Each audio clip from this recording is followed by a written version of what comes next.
First Contact's worst surprise. High Admiral Zextal of the Valorian Empire stood motionless before the quantum display, his crystalline exoskeleton reflecting the holographic light of Earth's solar system. His secondary eyes narrowed as the preliminary scan results scrolled across his neural interface. According to all standard metrics, this should have been a routine conquest. A pre-FTL civilization barely managing to colonize its own moon. Yet something about the data made his warrior instincts bristle. Curious, he muttered, manipulating the display with practiced gestures.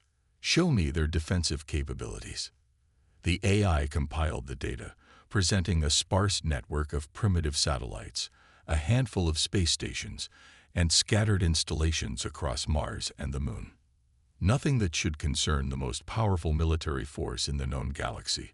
But Zextal hadn't survived 3 centuries of expansion by ignoring his instincts.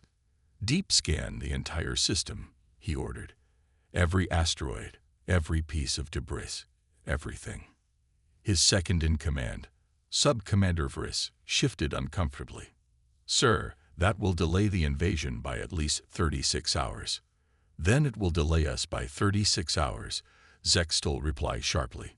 Something isn't right here. The scans began, and slowly, methodically, a different picture emerged. What had appeared to be random debris fields were actually carefully positioned arrays of solar-powered sensors. Abandoned mining installations on asteroids housed dormant defense platforms. The humans had turned their entire solar system into an early warning network, disguising it as industrial infrastructure. But it was their method that truly caught Zextal's attention. Instead of using advanced technology, they had ingeniously repurposed their primitive tools. Mining lasers doubled as point defense weapons. Mass drivers used for asteroid mining could launch kinetic projectiles with devastating accuracy.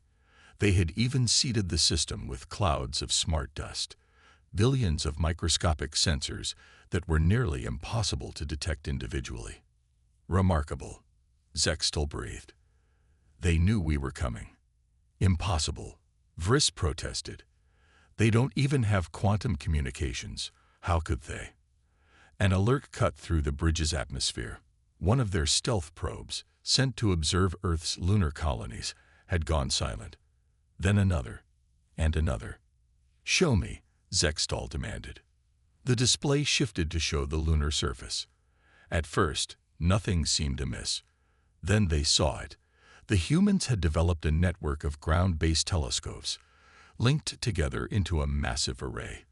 But instead of looking outward at the stars, they were focused on specific points in space, points where the Valorian probes had been.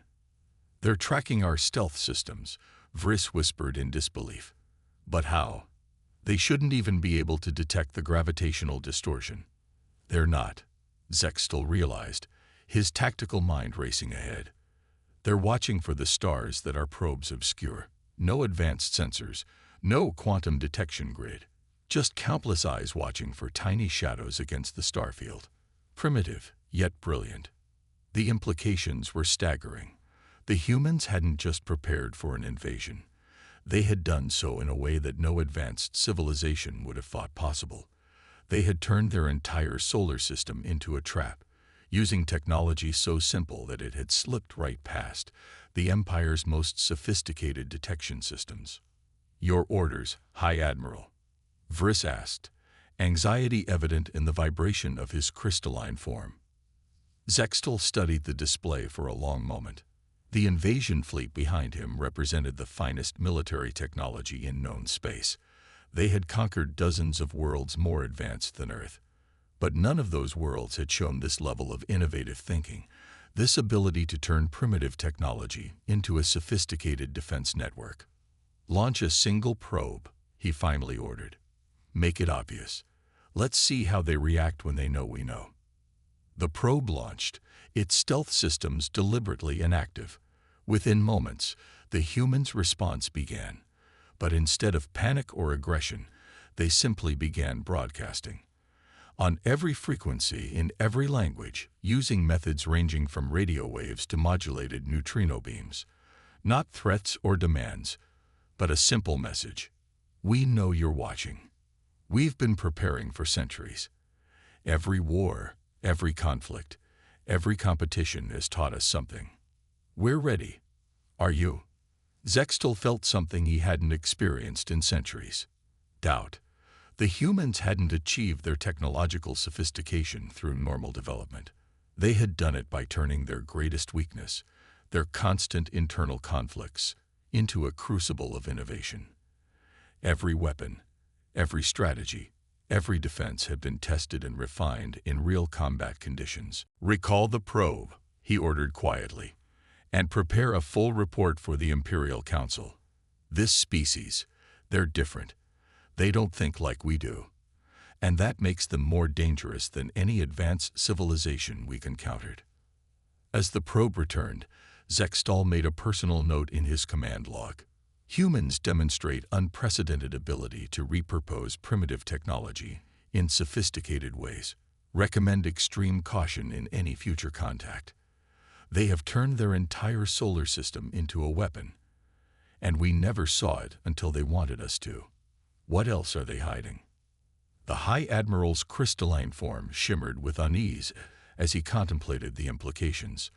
The Valorian Empire had always assumed that technological superiority guaranteed victory. The humans, without even knowing it, had just proved them wrong in the most elegant way possible, not with advanced weapons or shields, but with mirrors, telescopes, and an understanding of their enemies' assumptions. They had revealed only a fraction of their capabilities, Zextal was certain, and that perhaps was the most terrifying thing of all. The art of asymmetric warfare. The Imperial Council had overruled High Admiral Zextal's caution. 3 days later, 5,000 Valorian warships emerged from hyperspace at the edge of the solar system. Their energy signatures blazed across space like artificial suns, a deliberate show of force meant to intimidate. From his command ship, Fleet Commander Ixis watched the tactical display with smug satisfaction. "Let them see our power," he declared. "These humans will learn what real technological superiority looks like." The massive fleet began its advance through the outer solar system, their formation perfect, their weapons primed. The first warning signs came as they passed Neptune's orbit. Small, automated probes launched from hidden bases on the ice moons, not attacking, but observing. The Valorians ignored them. What harm could such primitive devices do? Then came the first true surprise. The asteroid belt wasn't just a collection of space rocks. It was a carefully prepared killing ground. As the fleet entered the zone, thousands of asteroids suddenly changed course, their surfaces bristling with crude but effective mass drivers. Evasive action. Ixis commanded, but it was too late. The humans hadn't targeted the ships directly. They had turned the entire asteroid belt into a giant shotgun, filling space with countless fragments of rock and metal. Dozens of ships suffered damage before they could adjust their shields. But that was just the beginning. From bases hidden in dwarf planets and larger asteroids, human ships emerged. They were ugly, practical things, built more like industrial equipment than warships. Many appeared to be mining vessels, retrofitted with primitive weaponry. They dared challenge us with such obsolete technology. Ixis laughed. "Destroy them." The Valorian ships opened fire with their quantum cascade weapons, expecting quick victory. Instead, the human vessels split apart, each segment becoming an independent fighter. What had appeared to be clumsy mining ships were actually carrier vessels, their industrial equipment, concealing weapon systems that were crude but devastatingly effective. "Impossible," Ixis muttered as the battle data streamed in. The humans were using mining lasers, designed to cut through rock, as short-range weapons. Their ships carried no energy shields. Instead, they were armored with layers of ice and rock, materials so simple that the Valorians' sophisticated weapons had trouble getting a target lock. "Sir," his tactical officer called out, "they're using the debris from our weapons fire. Somehow they're steering it back at us." Indeed, the humans had found a way to manipulate the charged particles from the Valorians' energy weapons, using electromagnetic fields to create zones of superheated plasma that damaged the alien ship's sensitive sensor arrays. But the true masterstroke became apparent when the Valorians tried to launch their fighter squadrons. The humans had seeded the entire battle zone with what appeared to be simple radio beacons. As soon as the fighters deployed, these beacons activated, creating a web of intersecting signals that played havoc with the fighters' neural interface systems. They knew, Ixis realized too late. They knew our pilots are cybernetically linked to their ships. All those signals, they're not communication, they're interference. The human counterattack came from an unexpected direction. Ships hiding in Mars shadows suddenly accelerated, but instead of attacking, they released clouds of what appeared to be dust. The Valorian sensors dismissed it as debris until it was too late. The dust was actually millions of tiny mirrors, precisely positioned to reflect sunlight directly at the Valorian ship's optical sensors, shut down the external cameras.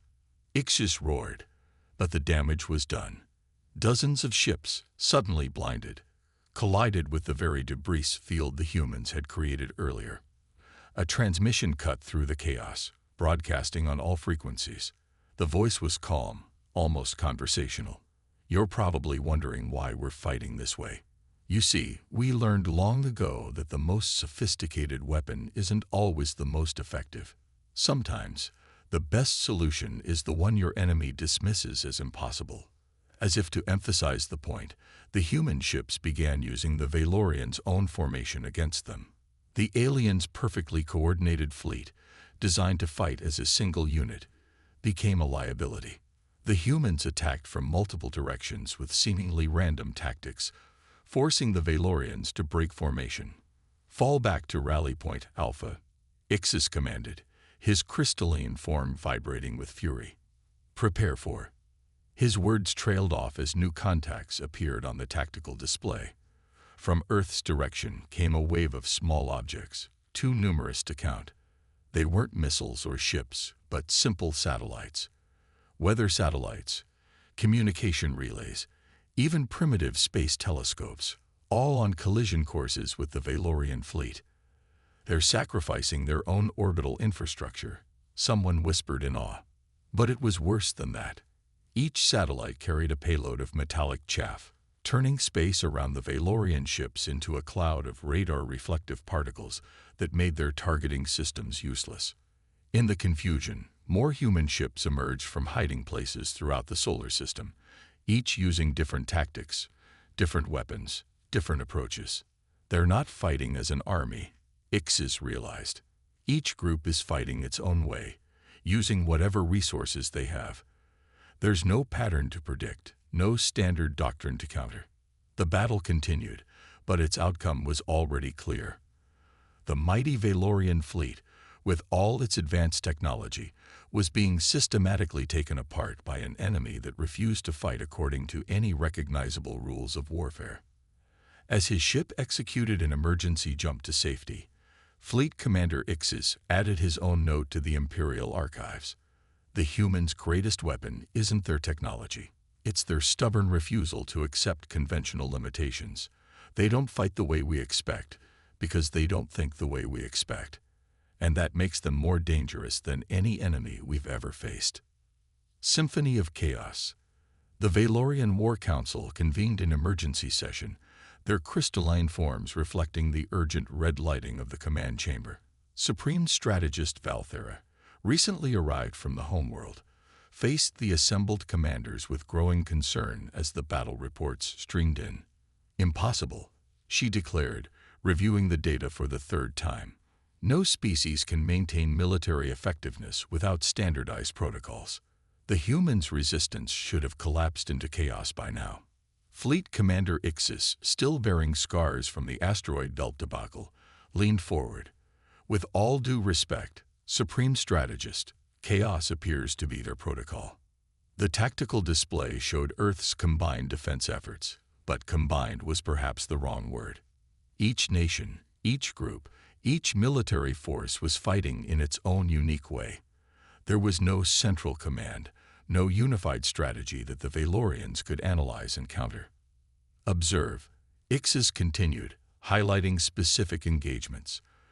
The Indian Space Force has developed a swarm of microsatellites that interfere with our quantum communications.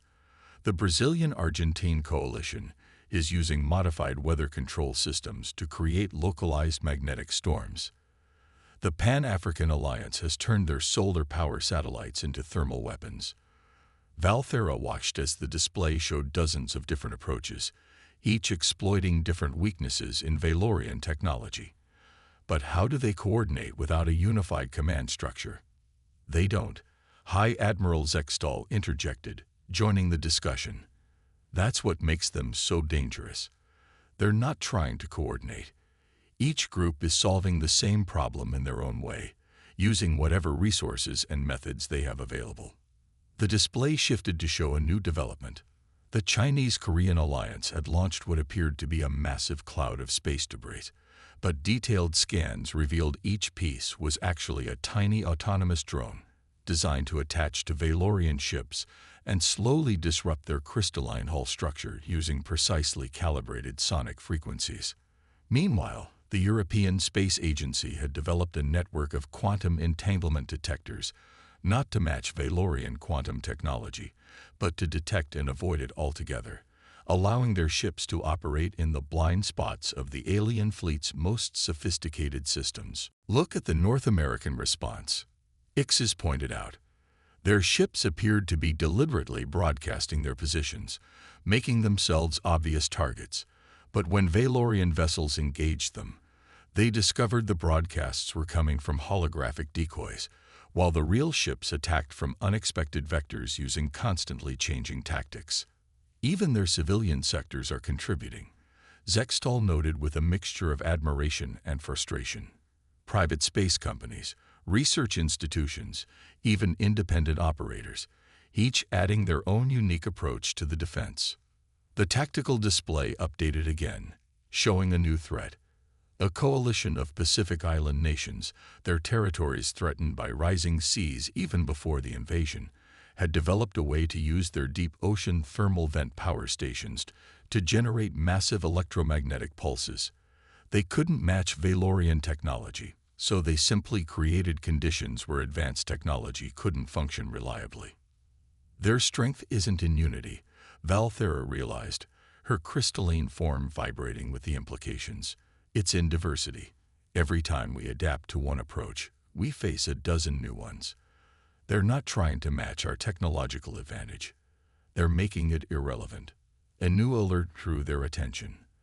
The Russian Federation had just demonstrated yet another innovative tactic, using their extensive experience with operating in extreme cold to develop weapons that targeted the temperature-sensitive aspects of Valorian technology. Their ships were launching what appeared to be simple containers of liquid nitrogen, creating zones of extreme cold that played havoc with the aliens' crystalline computing systems. And look at this, Ixis added, highlighting another sector. The Australian-Oceanian Alliance had found a way to use the very vacuum of space as a weapon, creating artificial vacuum bubbles that imploded with devastating force when they came in contact with Valorian energy shields. Every human group, Zextal observed, is drawing on their unique history, their specific challenges and solutions. The Middle Eastern Coalition is using their desert warfare experience to develop heat-based weapons. The Canadian Space Agency is applying their Arctic survival techniques to create cold-based countermeasures. Valthera studied the patterns, or rather, the deliberate lack of patterns, with growing understanding. They're not just fighting us with technology. They're fighting us with their entire history, their diverse experiences, their countless different ways of solving problems. A new transmission interrupted their analysis. This time, it came from an unlikely source, a consortium of Earth's universities and research institutions. The message was simple but chilling. You thought our divisions made us weak. But diversity isn't chaos. It's strength. Every culture, every nation, every group contributes something unique. We don't need to coordinate because we're not trying to fight the same way. We're fighting in every way simultaneously. As if to emphasize this point, the tactical display lit up with dozens of new signatures. Independent operators, private military contractors, and even civilian defense groups were joining the fight, each bringing their own innovative approaches. Some were using modified industrial equipment. Others had developed entirely new applications for existing technology, and still others were combining different methods in ways that defied conventional military logic. This isn't a war against a single enemy, Zextal concluded grimly. We're fighting thousands of different enemies, each with their own strategy, each adapting and innovating in their own way. We can't predict them because they're not trying to follow any single pattern. They're not trying to match our strength. They're overwhelming us with diversity. Valthera made her decision. Prepare a full report for the Imperial Council. We need to understand that we're not just facing a military challenge. We're facing a species that has turned their greatest apparent weakness, their lack of unity, into an insurmountable strategic advantage. The hidden variables. Dr. Sarah Chen stood before the assembled Valorian delegation in the neutral space station orbiting Mars, her expression carefully neutral. Behind her, holographic displays showed the continuing battles across the solar system, each one a testament to humanity's resourcefulness. But what she was about to reveal would change everything. You're wondering why we agreed to this meeting, she began, her voice steady. You think we're seeking terms of surrender. We're not. We're here to show you what you've missed. The Valorian Supreme Strategist, Valthera's crystalline form shifted subtly, a sign of skepticism in their species. Missed? We have the most sophisticated intelligence-gathering capabilities in the known galaxy. Yes, Sarah smiled. That's exactly what we wanted you to think. She gestured, and the holographic displays changed. From the moment your first stealth probe entered our solar system 3 years ago, we've been studying you. Not just your technology, but something far more important, your assumptions. The displays showed hundreds of seemingly unrelated human activities over the past 3 years. Scientific papers about crystalline structures, research into quantum entanglement, experiments with sonic frequencies, mining operations in seemingly worthless asteroid belts. Every reaction you've seen from us was planned. Sarah continued. Every primitive technology you dismissed was deliberately designed to look crude while hiding its true purpose. We knew we couldn't match your technological level, so we did something else. We studied how you think. Valthera's secondary eyes narrowed. Impossible. Our stealth technology is based on crystalline quantum matrices, Sarah interrupted. We detected the signature of your probe's crystal structure degrading under solar radiation. It was microscopic, barely measurable, but it was there. That told us everything we needed to know about your basic technology. The displays shifted again, showing human scientists analyzing trace elements left behind by Valorian ships. Your crystalline technology is incredibly advanced, but it has fundamental limitations. Temperature sensitivity, sonic vulnerability, quantum field instabilities. We didn't need to understand how your technology worked. We just needed to understand its physical constraints. All those scattered, seemingly disorganized defense efforts. Sarah gestured at the battle displays. Each one was specifically designed to exploit a different weakness in your systems. We knew you dismissed most of them as primitive or ineffective. Your technological superiority made you predictable. The Valorian delegation stirred uneasily as Sarah brought up new data. Those weather satellites you ignored. They were mapping the quantum wake signatures of your ships, the mining operations, testing different frequencies that could disrupt your crystalline computing systems. Even our civilian research projects were part of the preparation. But your species is divided, Valthera protested. Your nations compete. Your corporations rival each other. How could you coordinate such an effort? Sarah's smile widened. We didn't need to coordinate. We just needed to share data. Every nation, every organization approached the problem differently, but we all had access to the same basic information about your capabilities. Our diversity wasn't a weakness. It meant you had to face thousands of different solutions to the same problem. The displays showed how different human groups had approached the challenge. Some had focused on developing countermeasures. Others had worked on detection systems. Still others had explored ways to turn the Valorians' advantages against them. We knew we couldn't win a conventional war, Sarah explained. So we prepared for an unconventional one. Every piece of primitive technology you encountered was designed to consider this meeting a courtesy, Sarah concluded. Your empire has never faced an enemy that understood you before you attacked. You've never fought a species that spent years preparing specifically for your tactics and technology. We're not just defending our world, we're defending it in ways specifically designed to counter your every advantage. The question isn't whether we can win. The question is how much more you're willing to lose before you accept that fact. Evolution's wild card. The Valorian Imperial Council's emergency session was interrupted by yet another tactical update. The crystalline beings shifted restlessly as Supreme Strategist Valthera presented her findings from the Mars Station meeting. The humans, she began, her form pulsing with agitation, have already developed countermeasures for technologies we haven't even deployed yet. They've been analyzing the fundamental principles behind our systems and extrapolating potential developments. High Admiral Zextol's primary eyes narrowed. Explain. The tactical display showed a series of human innovations, each more disturbing than the last. They had developed methods to detect and counter quantum phase shifts before the Valorians had even revealed their phase shift capability. They had prepared defenses against crystal-based biological weapons that were still in development on the Valorian homeworld. But that's not the worst of it, Valthera continued. They're not just preparing for what we might do. They're actively evolving their strategies based on what they learn in each engagement. The display shifted to show recent battles. Human tactics were changing not just day by day, but hour by hour. Each encounter with Valorian forces yielded new data, which was rapidly analyzed and incorporated into modified strategies. Look at this, she highlighted a series of engagements. When our third fleet deployed sonic disruptors, the humans lost several ships.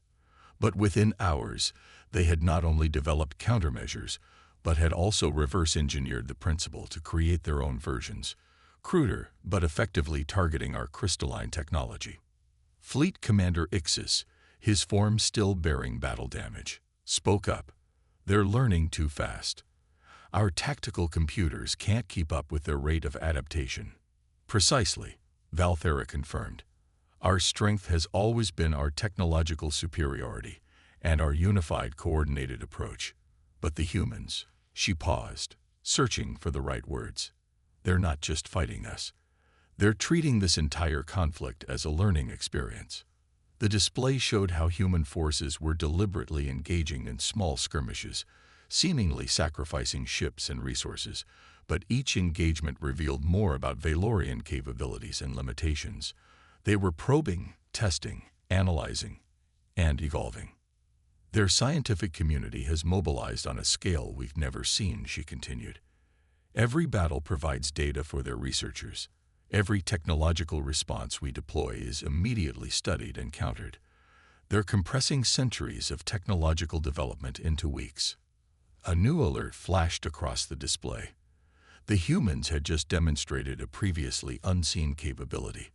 They had found a way to temporarily destabilize the crystalline structure of Valorian ships using a combination of technologies that individually seemed primitive but worked together in ways the aliens' tactical computers couldn't predict. This is what makes them truly dangerous, Zextol realized. Not their weapons or their diversity or even their preparation. It's their rate of adaptation. They're evolving faster than we can respond.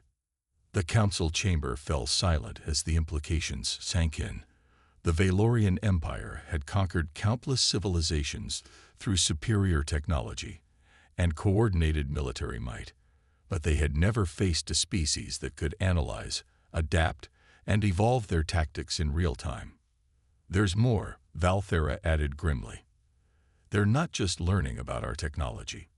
They're learning about us, our psychology, our decision-making patterns, our strategic preferences. Each time we respond to their tactics, we reveal more about how we think.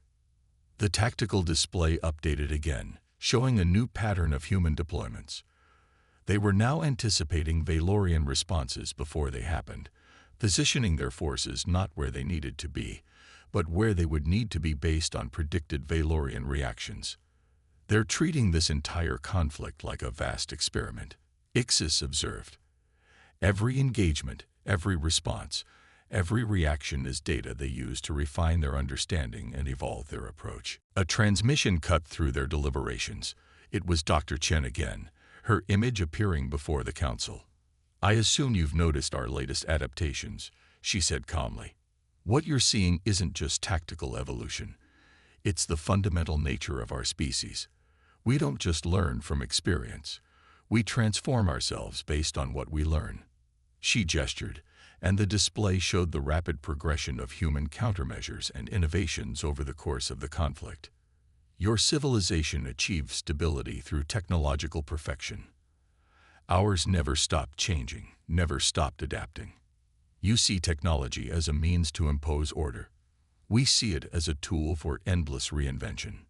The council members watched in growing concern as the display showed human forces implementing yet another new tactic, one that combined elements of dozens of previous approaches in an entirely unexpected way. "You should understand something," Dr. Chen continued. "Every moment this conflict continues, we grow stronger, not just through better weapons or tactics, but through fundamental evolution of our capabilities. You're not fighting who we were when this began. You're fighting who we're becoming." The implications were clear.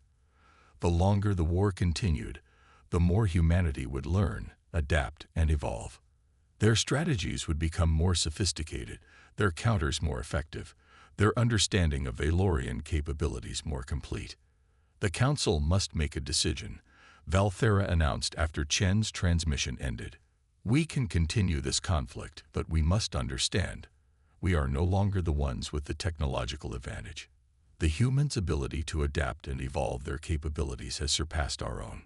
High Admiral Zextol rose, his crystalline form reflecting the gravity of the moment. "Then we must do something our empire has never done before," he declared. "We must adapt our own strategy, not to defeat humanity, but to coexist with them. Because if we don't evolve in response to this encounter, they will simply continue to evolve beyond our ability to oppose them." The council chamber resonated with the crystalline equivalent of murmured agreement. They had come to conquer a primitive world, and instead had found something unprecedented. A species that turned the very act of resistance into a catalyst for explosive advancement. As the council prepared to draft terms for peaceful contact, Zextol made one final entry in the Imperial records. "In seeking to conquer humanity, we have instead discovered a profound truth. True advancement lies not in achieving perfection, but in maintaining the ability to continuously evolve. The humans have taught us that adaptation itself is the ultimate technology."